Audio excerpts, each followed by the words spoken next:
Thank you for standing by and welcome to the PharmAust Phase 1 MEND Study Top-Line Results webinar. All participants are in a listen-only mode. There will be a presentation lasting for approximately 20 to 25 minutes, followed by Q&A. If you have a question that you'd like to submit, please feel free to type it in using the Q&A function within Zoom. And please note this session is being recorded. On behalf of PharmAust today, we have the CEO, Dr. Michael Thurn. I'll now hand it over to Michael to begin. Thanks, Matt. Well, welcome to this announcement webinar for the Phase 1 MEND Study Top-Line Results. And before I start, I'd like to start with some thank yous. The thank yous are really for Fight MND. Fight MND, as many people know, supported this study through a grant of about $1 million. So without Fight MND, this study may not have occurred. And the two investigators that are involved in this study, Professor Suzanne Mathers at Calvary Healthcare Bethlehem and her staff, and Professor Dominic Rowe at Macquarie University at the Centre of Motor Neurone Disease Research. Without their support, without their patience, this study and these results would not be possible. Before I start with the Phase 1 study results, just want to go a little bit about this disclaimer. Obviously, this is a Phase 1 study. The Phase 1 study is all really about safety and tolerability, and also to give us directions with regard to efficacy around the study drug, in this case, monopental. The statistical analysis that were performed in this study are not powered to provide a statistical outcome. That comes later when we go into Phase 2. So I just want to preface the results with that. In terms of the study, we're very pleased to release positive results.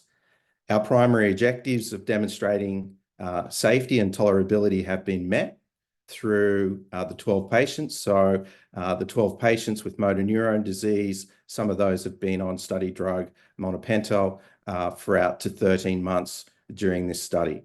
So we have established an excellent safety and tolerability profile. Throughout the study, we also looked for preliminary efficacy data for signals to see whether monopental could slow down the rate of progression. And we'll talk about the results that we received. And I'm happy to report that in cohort 2, the high dose level, individuals that received 4 milligrams per kilogram of monopental and 10 milligrams per kilogram of monopental, we have data to show that monopental is able to slow the rate of progression by 58%, which is a fantastic result.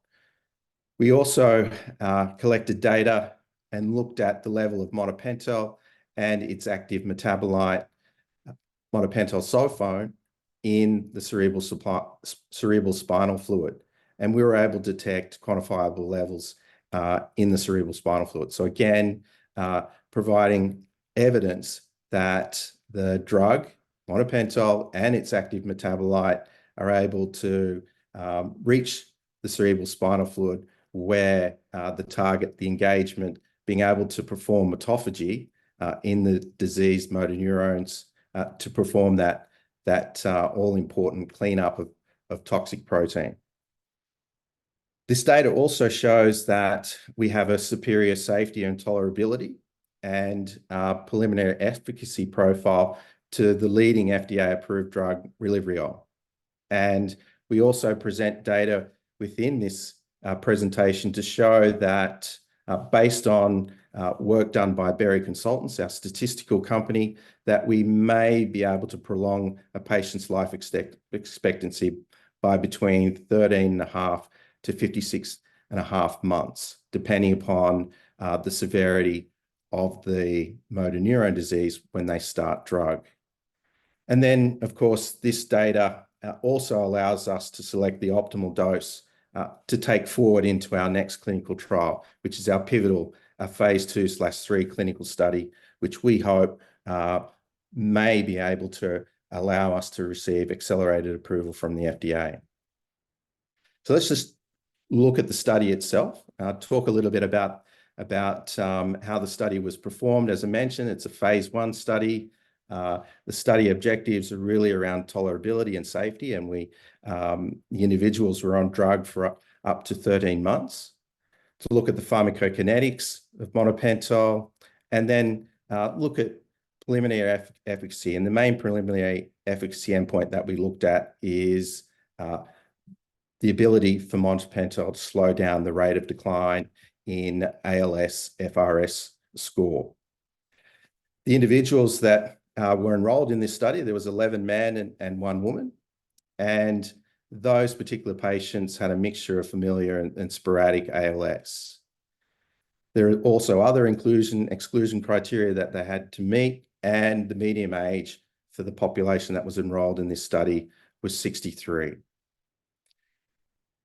The study design was an open label, 24-hour escalating single dose PK study, followed by a 4-week repeated escalating dose. Patients were able to stay on treatment until dose escalation or until the end of dosing. And for the purposes of the analysis and for the way that the study was conducted, we had essentially 2 cohorts. One cohort that started on 2 milligrams per kilogram and moved up to 6 milligrams per kilogram over the period of the study, and another cohort of patients that started at 4 milligrams per kilogram and moved up to 10 milligrams per kilogram. Mentioned at the beginning of the webinar that 2 centers involved in this study was Calvary Hospital in Bethlehem, led by Susan Mathis, and also Dominic Rowe at Macquarie University based in Sydney. Looking at the primary efficacy endpoint of safety and tolerability, there was no deaths during the study. There was no serious adverse events that were related to treatment, and there was a very low incidence of adverse events.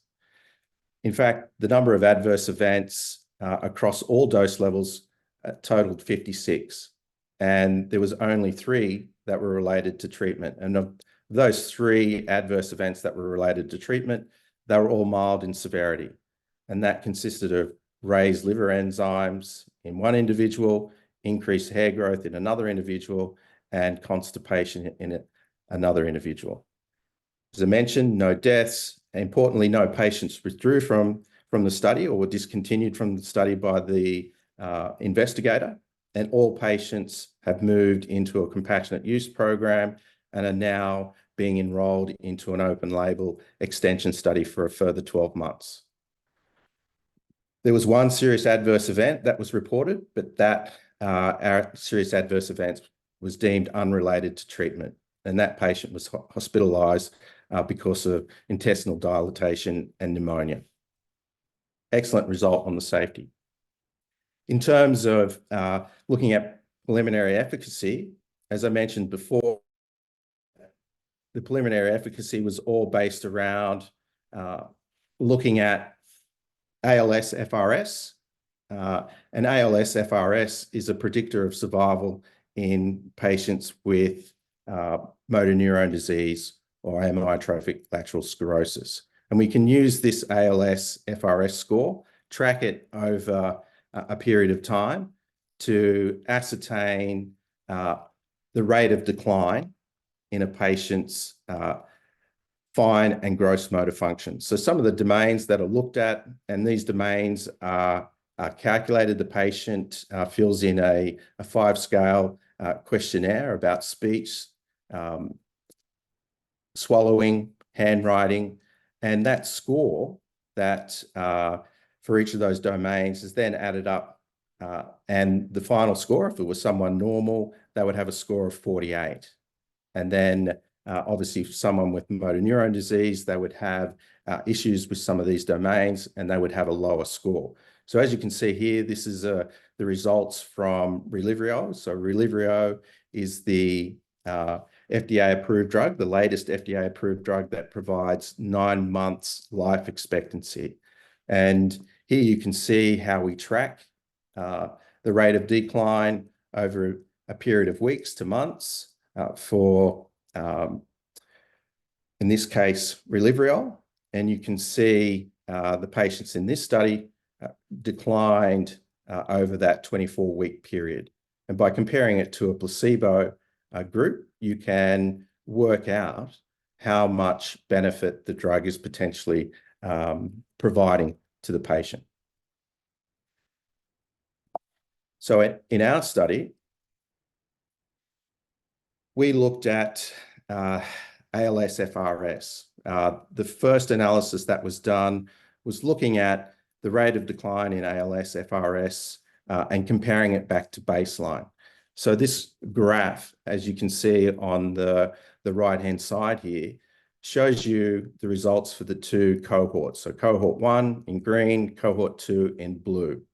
And you can see over a period of eight months for cohort 2, there was no significant difference between when they started back pre-dose at day 0 through to 8 months. So that's an excellent result.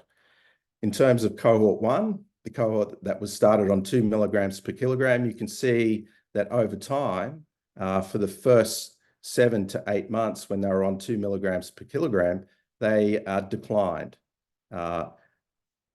Somewhat slow decline, but they definitely declined. When they started on the 6 milligrams per kilogram at month 8, you can see that the patients had an immediate boost, immediate effect from monopental, in that there was an uptick in the ALS-FRS score.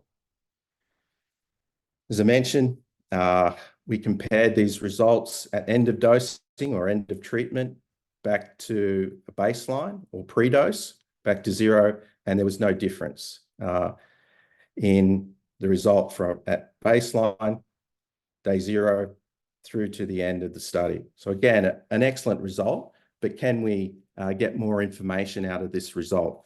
This is an open label study, so there's no comparison here to a placebo group. What's the next best thing? Is there a way of comparing this result against what we would expect to see in a normal population of patients with motor neuron disease that haven't received the drug?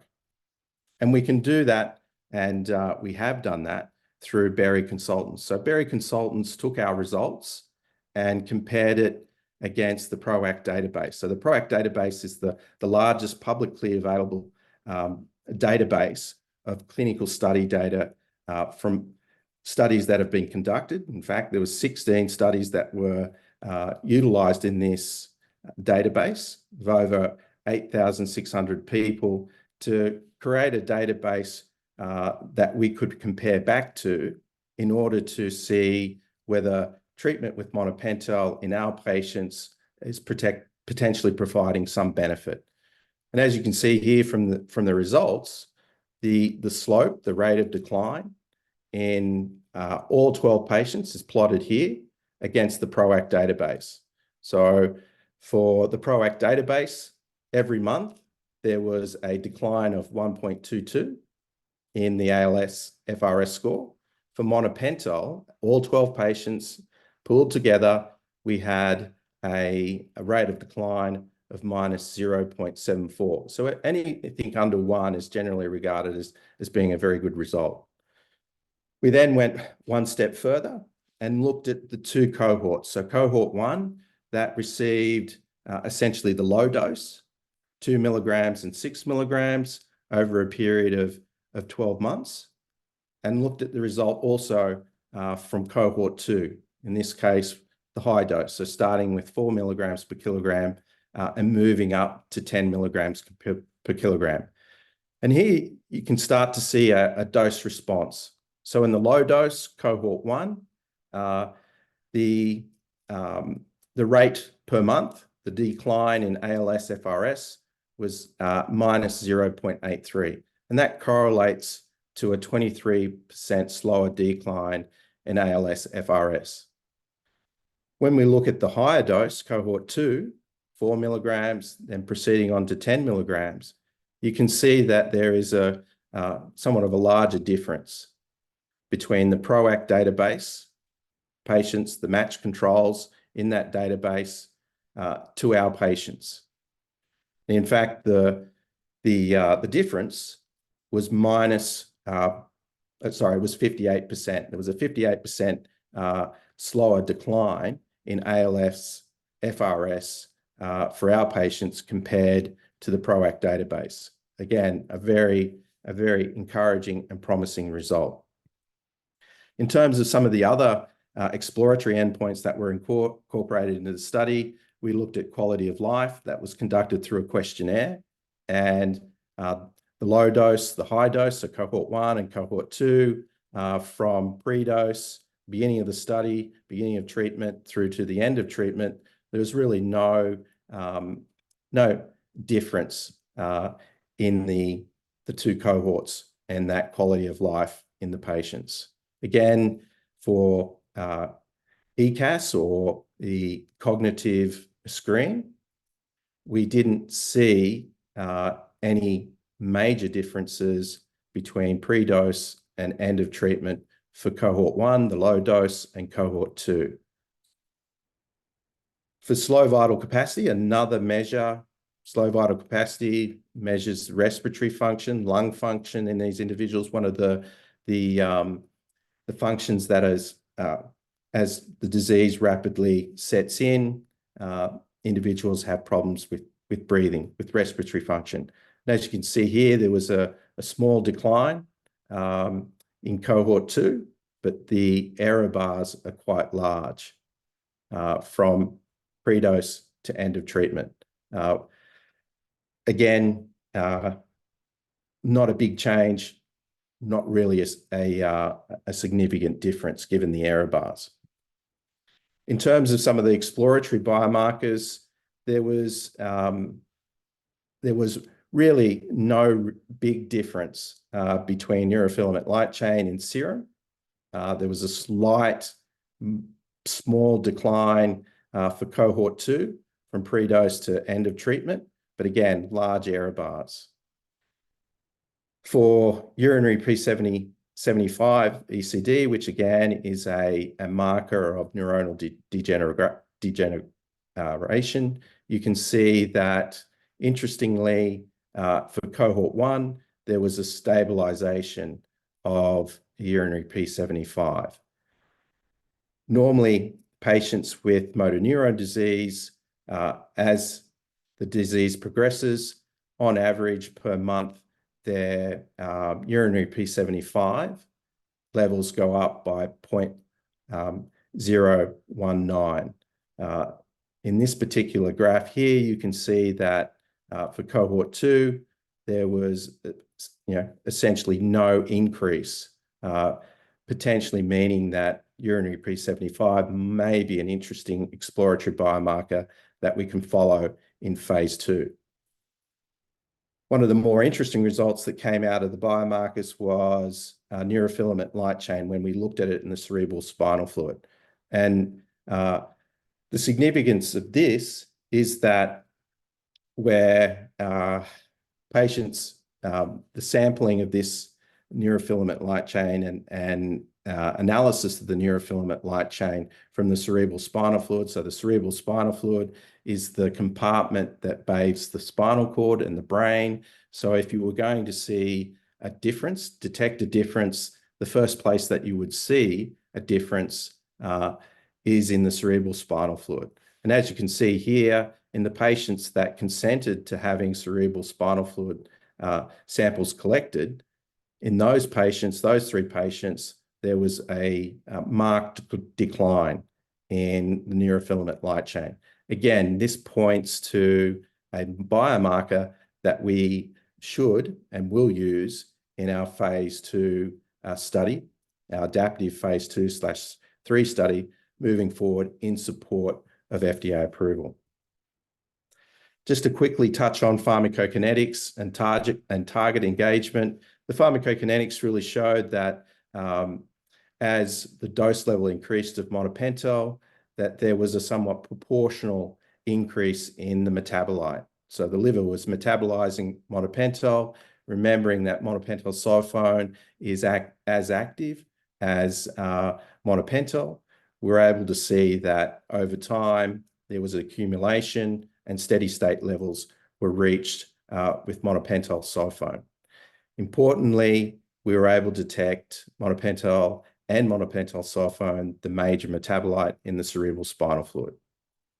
In terms of target engagement, we looked at the ability, looked at whether the mTOR pathway was being inhibited in the peripheral mononuclear blood cells. So samples were taken of the blood of these patients, and assays were run to look at whether there was an inhibition of the mTOR pathway in their blood cells. And we were able to show that there was target engagement, a decrease in the phosphorylation of these downstream proteins in the mTOR pathway, confirming that mTOR inhibition was occurring in the blood of these individuals. One of the interesting things that came out of the study was being able to calculate the expected additional life expectancy for the patients that received monopentyl. And this calculation is all based on a Danish publication where they looked at the slope of ALS and compared that to the median survival. In our study, what we were able to show was that treatment with monopentyl may prolong a patient's life expectancy by between 13.5 and 56.5 months. So the way this works, the median survival table, is you look at the difference, in this case, in the slope, the change in slope from the PROACT matched controls. So in our pooled data of all 12 patients, there was a difference, a slope change of 0.48 in their ALS FRS slope. Now, if an individual who had a slope of greater than 1, so let's say had a slope of 1.1 when they started taking monopentyl, then we can expect that that individual would have dropped by close to 0.5. So -1, dropping by about 0.5, that individual then goes into this next level. So they ALS FRS slope is then between 0.5 and 0.099. And that means that that patient, based on this Danish paper, based on the median survival calculation, would come out as having an increased life expectancy of close to 14 months. So in conclusion, we were able to show from our phase 1 study that we met our primary objectives and showed that monopentyl in patients with motor neuron disease displayed an excellent safety and tolerability profile. Preliminary efficacy analysis showed that the rate of progression in patients in cohort 2 that took the high dose, so starting at 4 milligrams per kilogram and moving up to 10 milligrams per kilogram, in those individuals, there's evidence that monopentyl slows their rate of progression by 58%. We were also able to show that monopentyl and monopentyl sulfone, the main metabolite, is detected in the cerebral spinal fluid, arguably the area where the drug needs to get to do its to have the activity against the buildup of toxic protein, being able to induce autophagy. The data also shows that we have a competitive advantage over Rilivrol, the last drug that was approved for sporadic ALS or motor neuron disease, and is now the leading drug because it prolongs life by 9 months. We have a superior safety, tolerability, and from the preliminary evidence, we've been able to gather a superior efficacy profile to Rilivrol. Data also suggests that because of the change in slope of ALS FRS, that we may be able to prolong a patient's life expectancy by between 13.5 and 56.5 months. all this data is very encouraging and provides us with the confidence of moving forward with a pivotal phase 2/3 study in the very near future. Back to you, Matt. Thanks very much for that, Michael. We'll now move on to the Q&A session. Once again, these are based on questions sent through via email and using the Q&A function within Zoom. So if you have a question you'd like to submit, please feel free to type it in. Michael, the first question I have is, with the data being released today, when will the company expect an answer on orphan drug designation, and does that have any impact? So we'll use this data to go back, amend our orphan drug disease designation filing with the FDA, and we'll do that within the next 2 to 3 weeks, and then we'll look to hear back from the FDA. That may take up to another 90 days, but we're hoping, given that it's an amendment, that the FDA will look at that amendment quickly, knowing that they just need the phase 1 study results to move ahead and hopefully provide us with an orphan drug designation. So somewhere between probably 60 and 90 days from now. Thank you. The next question is, what's the potential market size for the sale of MND ALS drugs in the US and then globally? So in the US, we've got some recent statistics back, some recent sales figures back from Relyvrio.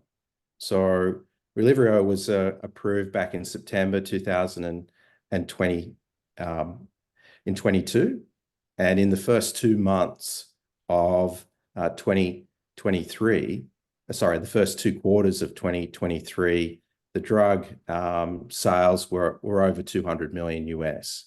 So that drug was well and truly on the path to being a potential blockbuster in its first year after approval. In those first 2 quarters, the number of patients that Relyvrio treated was reported as being 3,600. This is just in the US. So 3,600, the list price for Relyvrio is $158,000 US, and that's for a year's supply.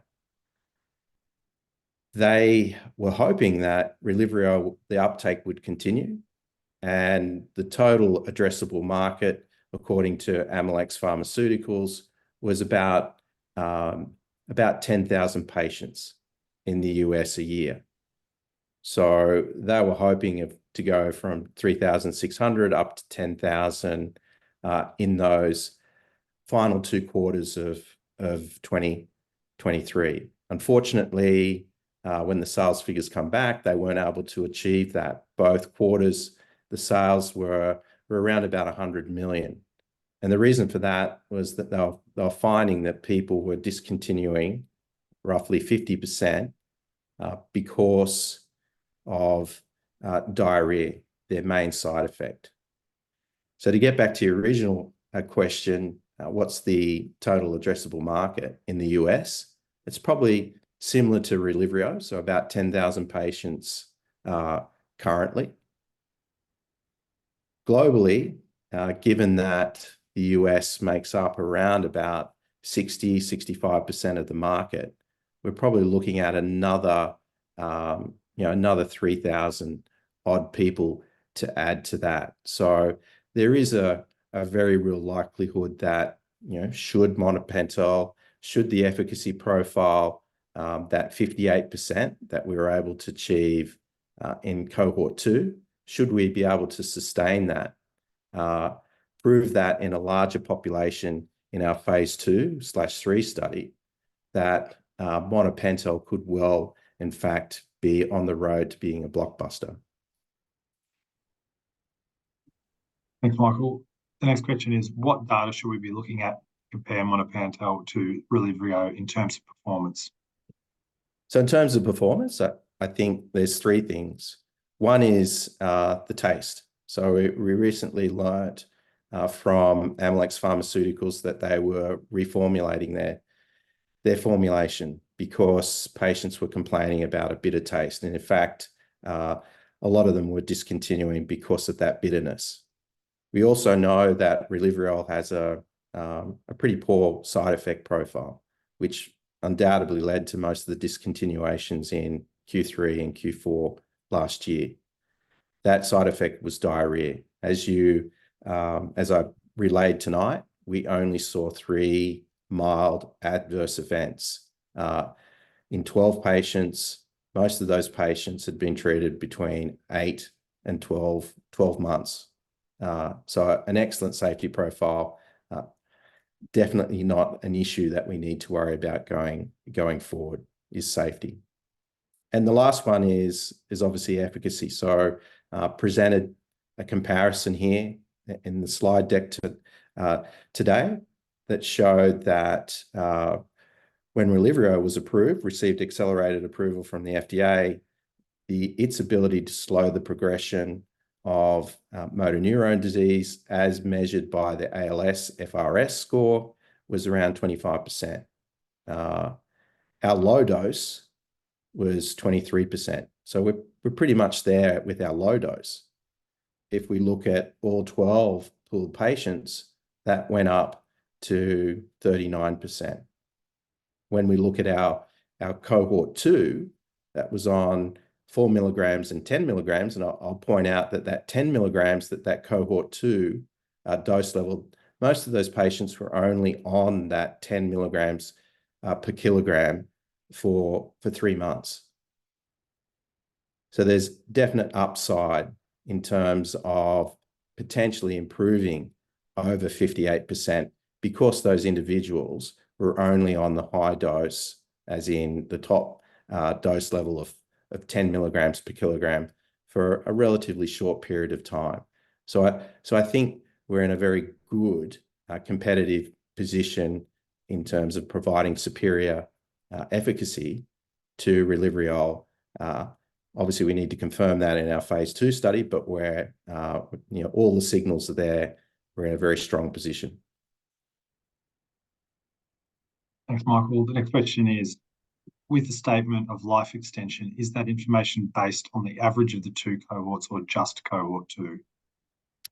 Yeah, so the statement around 13.5 months through to 56.5 months is really for the 12 patients. So that spans the results for each individual. So our worst performing patient to our best performing patient. So it spans that whole life expectancy based on the data that we received from our 12 patients. Thank you. The next question is, you say the data shows a 58% slowing of progression.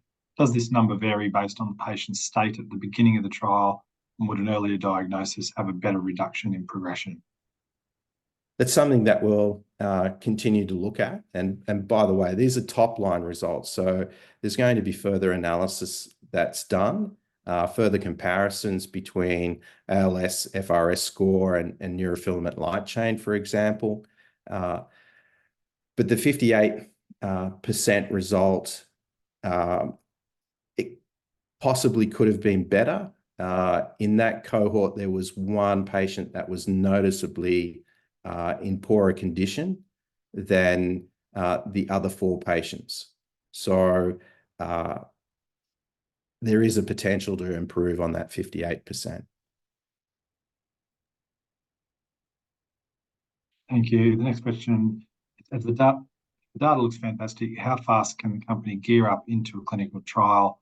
And related to that, can the company start the trial in Australia, or must we wait for the US?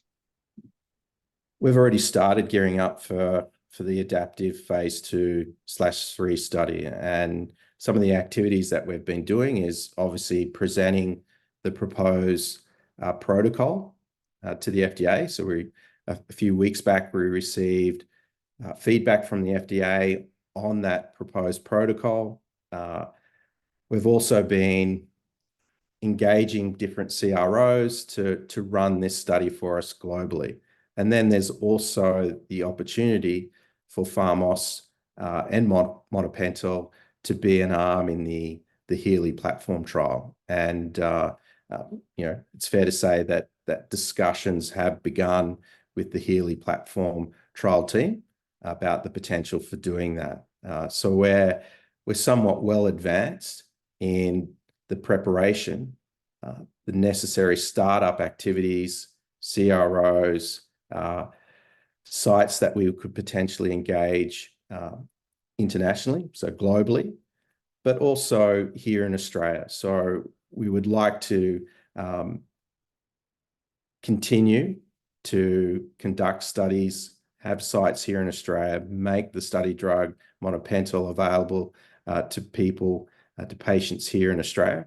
And that's something that we aim to do. And we hope to have a number of sites up and running here in Australia within a very short period of time. The timeline for us is towards the middle of the year. And based on the results that we have and we have talked about today, there is a very real distinct possibility that we can meet that objective and have our phase 2/3 study up and running towards the middle of the year. Great. If Relyvrio slows the disease at 25% and Monopental slows the disease at 58%, does that make the drug twice as good? No. So the ALSFRS score and the way that that difference between the two slopes, so the slope that was generated for Relyvrio compared to the slope that was generated for Monopental. If you go back through the slides, you can see that a flattening, making the slope more horizontal, naturally projects out further in terms of where that slope crosses the x-axis. So it's not just straight doubling; it's more an exponential increase in life expectancy because you're flattening out that slope. The more you flatten it out, the longer the life expectancy will be. Thanks, Michael. The next question is, what is the importance of neurofilament light chain in cerebrospinal fluid, and what does a fall in the score mean? So motor neuron disease, degeneration of motor neurons. The motor neurons are located in the brain and also in the spinal cord. The fluid that bathes the spinal cord and the brain is the cerebral spinal fluid. If you were going to see an effect on neurofilament light chain, so when a neuron breaks down, those neurofilaments are released from the motor neuron, from the axon. The first place that you detect neurofilament light chain is in that cerebral spinal fluid. To detect it in the blood, it has to go from the cerebral spinal fluid through the blood-brain barrier into the blood. The blood bathes the rest of the body.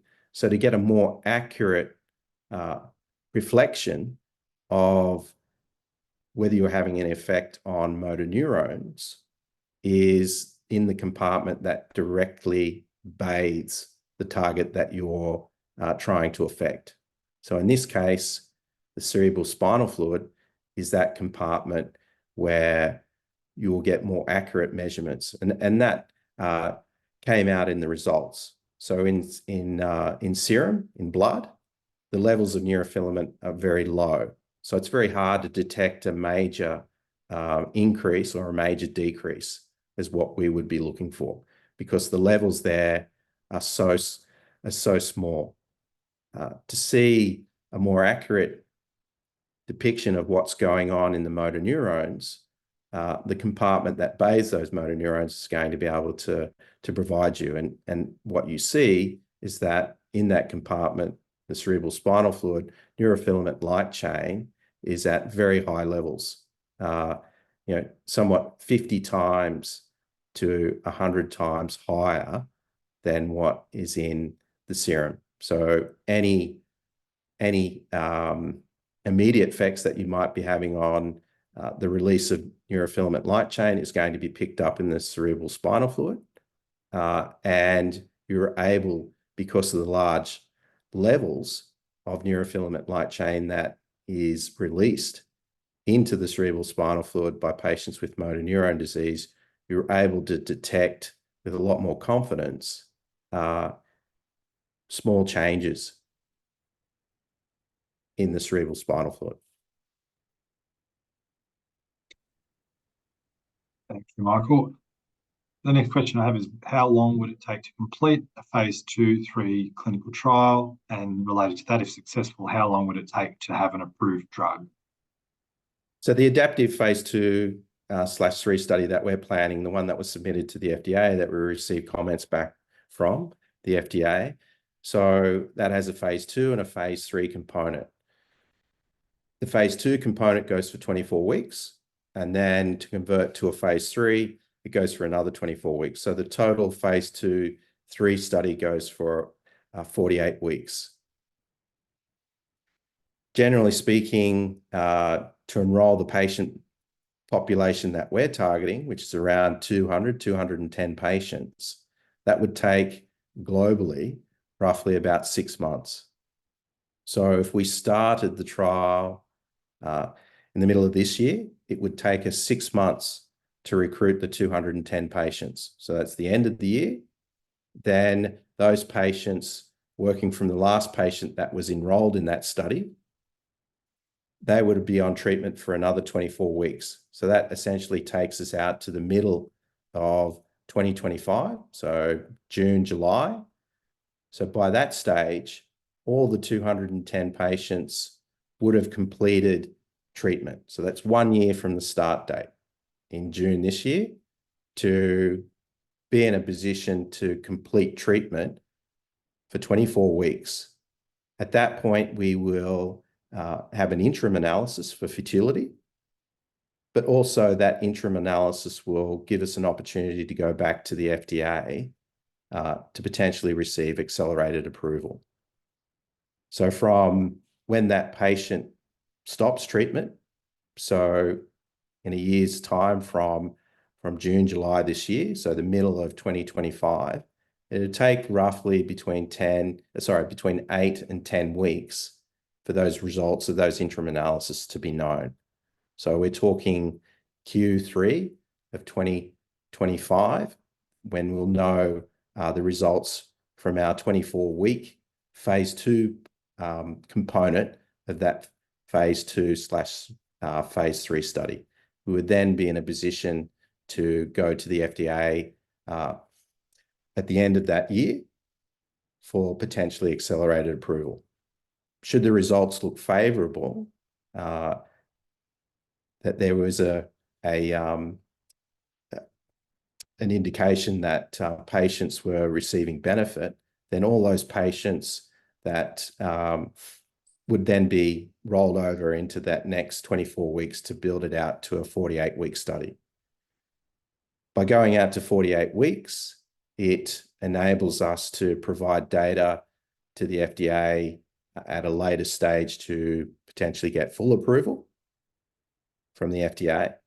But importantly, that 48-week data is what is required by the EMA, the European regulators, to receive approval in Europe. So if we add another 24 weeks from the middle of next year, by the end of 2025, we should be well on the way of completing that phase 3 study.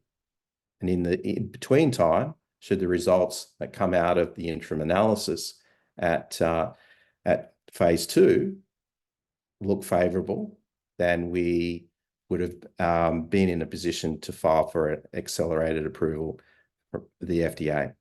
So a relatively short period of time, and obviously we're gearing up through doing the necessary activities to be in a position to start that trial as soon as possible. But we're also gearing up from a manufacturing point of view, given that commercialization timeframe, potentially receiving accelerated approval from the FDA in 2026 to being in a position to provide drug for commercial activities. So we're currently in the process of looking at what size validation batches we need to do to support that commercialization process, both on the API, the powder side, and also the drug product or tablet side. So exciting time. Thank you. And another common question, a couple of questions that I'll roll into one just around sort of finances. So what's the cost of the phase 2 clinical trial, and how does the company see this being funded, Michael? Yeah, so the cost of the phase 2/3 study is from the various quotes that we've received to date from global CROs that we would look at running this study for us. It's roughly between 20 to 30 million, and that 20 to 30 million depends upon how we slice it up, and by that I mean how many individuals we have here in Australia, how many patients here in Australia enrolled into the study versus the US and Europe. It's a lot more expensive in the US, so we have the ability to increase recruitment because we have 3 different geographic areas, but depending upon where we increase recruitment is possibly going to lead to increased costs. So hence why it's between 20 to 30 million. It also takes into account being in a position to do the manufacturing. So manufacture of the API, so where have the validations batches done in order to support commercial scale, but also to support filing a new drug application with the various regulatory agencies that we look to file, the FDA and Europe. In terms of how we're planning on getting that 20 to 30 million, there's an opportunity to fund that study by undilutive means. So we have the opportunity to go back to our supporters of our phase 1 study, Fight MND. We have the ability to, in the near term, go back to Fight MND and seek a further 1.8 million. Should we be successful with the ODD application, that request to the FDA, there's also funding opportunities from the FDA to help offset the costs, that 20 to 30 million. And then, of course, there's always the possibility to go back and raise additional capital based on the promising results that we have talked about today to fund that phase 2. The other thing I'll say is that we're in a very unusual situation for Australian biotechnology companies, in that because we're developing a drug for a rare disease, a disease that there's very little treatment options. In fact, the best treatment option out there at the moment is only extends life by 9 months. We are in that fortunate position that we can just do one further study that's going to cost us between 20 and 30 million dollars in 210 patients that could potentially either give the company accelerated approval and also full approval for monopental for the treatment of motor neurone disease. That's quite an unusual situation for an Australian biotechnology company to be in. We're talking between 20 and 30 million, one single study to potentially receive accelerated or full approval. So a very good situation to have. Excellent. And just final question, Michael, going away from MND briefly, is what other disease types are there where autophagy may play a significant role? So there's a number of publications that in the literature over the last 5 to 10 years that indicates that dysfunctional autophagy can lead, is one of the the primary causes in a number of neurodegenerative diseases. And for motor neuron disease, our target is TDP-43. So it mislocalizes out of the nucleus into the cytoplasm of the neuron, the axon. What monopentyl does is it stimulates autophagy, and autophagy is that natural cleaning process that all mammalian cells, even neuronal cells, use to clean up that junk, to clean up that toxic buildup of protein, misfolded protein that mislocalizes out of the nucleus into the axon, like TDP-43. That mislocalization of protein, misfolding of protein, is also a common pathology in a number of other neurodegenerative diseases, whether it's Alzheimer's disease with that buildup of amyloid plaques, whether it's Parkinson's disease, whether it's multiple sclerosis. The toxic buildup of protein is a common pathology shared with those other neurodegenerative diseases. So a common pathway that one could employ to remove that toxic buildup of protein, restore homeostasis to the neuron, is by using autophagy. So yes, there is a potential application for monopentyl outside of motor neuron disease in diseases that are much more prevalent, whether it's Alzheimer's, Parkinson's. There is an opportunity for monopentyl to be used in those diseases. Thanks, Michael, and thanks everyone for the questions. We've had a huge audience for this with almost 300 on lives, and we've been pretty inundated with questions, so apologies if we didn't get to yours.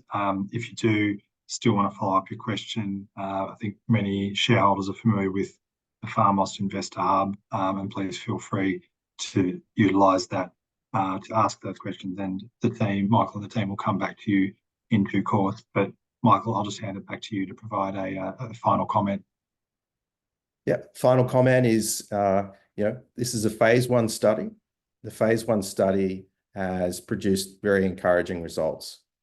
Encouraging results from the point of view of safety, encouraging results from looking at survival of these patients. From a survival point of view, this study has been going long enough that the expected number of patients that should have successfully concluded this study should have been much less than what what the current 12 patients have been able to succeed. We should have had a few people unfortunately pass away by now. So that's very encouraging. The survival, the duration of the study has been able to allow us to look at survival. And then obviously the last and most encouraging piece of all is that rate of decline, how we've been able to, from the analysis that Berry consultants have conducted, be able to have an impact, and not just a small impact, but potentially a big impact on the rate of decline in patients with motor neuron disease. So we look forward to moving monopentyl through the next stage, getting ready to launch our phase 2/3 study in the middle of this year. Thanks for your support. Thanks, Michael, and thanks once again to everyone for joining, and we look forward to bringing you more soon.